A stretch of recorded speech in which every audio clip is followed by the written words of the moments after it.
ये खबर सावली की है, जहां से गैर कानूनी कामगिरी सामने आई है, जिसे लेकर कई सवाल उठ खड़े हो रहे हैं। दरअसल सावली नगरपालिका की ओर से आरएनबी की मालिकी में और निजी जगह में पेवर ब्लॉक की कामगिरी करवाई गई। गैर कानूनी टेंडर के बिना ये कामगिरी हुई है, ऐसे आरोप पालिका के विपक्ष के नेता की ओर से मुख्यमंत्री स्वागत ऑनलाइन में शिकायत दर्ज करवाते हुए लगाए गए हैं। तब आपको बता दें कि इस मामले की आज प्राथमिक जाँच की गई और उसमें ये पता चला है कि ये कामगिरी सचमुच गैर कानूनी है।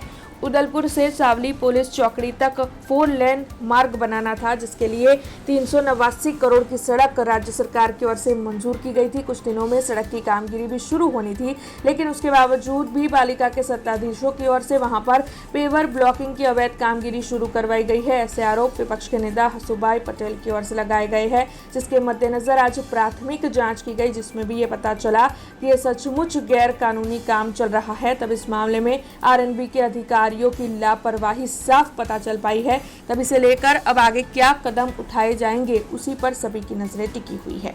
आज रोज अमे जे आरएनबी विभागમાં અને પ્રાંત અધિકારીમાં સ્વાગત ઓનલાઈન કમ્પ્લેન કરેલી જે પ્યોર બ્લોક માટેની એ સ્થળ ઉપર તપાસ કરતા આરએનબી વિભાગના ખાલી સામાન્ય એક સક્ષમ અધિકારી ન આવવાને બદલે કર્મચારીને મોકલેલ હતો।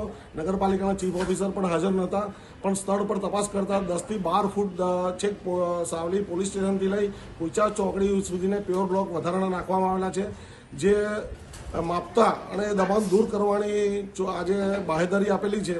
જે અમારું એટલું કહેવું છે કે दिन 10માં આ જો પ્યોર બ્લોક કાઢવામાં નહીં આવે તો અમે ગાંધી ચિંધ્યા ફરી માંગે આંદોलन કરીશું અને સ્વાગત ઓનલાઈન ફરી કમ્પ્લેન કરીશું કે અમને સંતોષકારક જવાબ મળ્યો નથી।